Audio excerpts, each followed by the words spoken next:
यदि साहेब काशीराम नहीं होते और बहुजन समाज पार्टी ना होती तो क्या होता? मैं बड़े इत्मीनान के साथ कह सकती हूँ कि यदि बसपा का गठन ना हुआ होता और बहुजन समाज ने बसपा को अपनी पार्टी ना माना होता तो मीरा कुमारी लोकसभा की अध्यक्ष, सुशील कुमार शिंदे भारत के गृह मंत्री, नारायणन साहेब और महामहिम रामनाथ कोविंद साहेब भारत के राष्ट्रपति कभी नहीं बने होते। यदि यकीन नहीं होता है तो 1984 के पहले की आप लिस्ट उठाकर देख लीजिए, क्योंकि बसपा 1984 में बनी, उसके बाद ही ये सब लोग इन पदों तक पहुँचे हैं।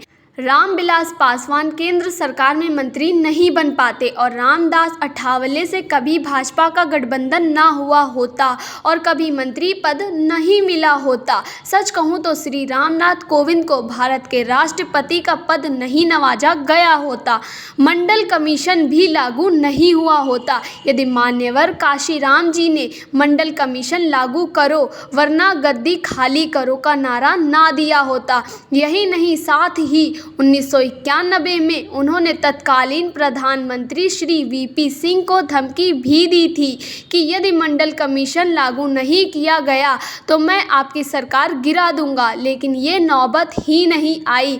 मंडल आयोग की सिफारिशें लागू करने के कारण कांग्रेस ने ही वीपी सिंह जी की सरकार गिरा दी थी। बाबा साहब अम्बेडकर को भारत रत्न भी नहीं मिलता और ना ही सामाजिक अधिकारिता मंत्रालय गठित हुआ होता और ना ही SC/ST भर्ती की स्पेशल ड्राइव निकलती और ना ही अंबेडकर जयंती की छुट्टी घोषित हुई होती और ना ही चमचों का भाव बढ़ता। यह बात दलित चमचों को भी समझनी चाहिए कि जितना ही बहुजन आंदोलन तेज होगा, बाजार में स्वतः दलित चमचों की मांग बढ़ जाएगी। ना ही संसद भवन में बाबा साहब अम्बेडकर का चित्र लगता, ना ही साहब काशीराम जी पार्क का निर्माण होता, ना अंबेडकर पार्क और ना ही नोएडा में गौतम बुद्ध यूनिवर्सिटी होती और ना ही लखनऊ का शांति उपवन बुद्ध विहार बना होता।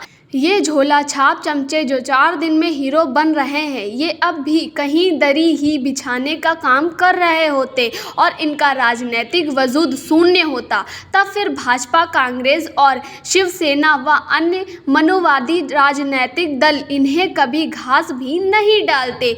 जो लोग आज बसपा, काशीराम और मायावती की बुराई करने में लगे हैं, निश्चित ही वे ना तो अम्बेडकरवादी हैं और ना ही बुद्धिस्ट, क्योंकि लोकतंत्र के 74 साल के इतिहास में इस देश में कई मुख्यमंत्री हुए, उनमें से एक मायावती जी भी हैं। किसी व्यक्ति को भी अगर पूरा यूपी घुमा दिया जाए तो वो यही कहेगा कि यूपी में डॉक्टर अंबेडकर, भगवान बुद्ध और अन्य बहुजन महापुरुषों के प्रतीकों की स्थापना जितनी मायावती ने की उतनी किसी ने मुख्यमंत्री ने किसी राज्य में नहीं की होगी। फिर भी कुछ लोग आंख और अक्ल दोनों से अंधे हैं, उन्हें यह सब नहीं दिखता। तो बहन मायावती जी क्या करें, उनका क्या कसूर? जो लोग आज मायावती पर उंगली उठाते हैं, अच्छा होता वे अपने घरों में एक एक मायावती पैदा करें।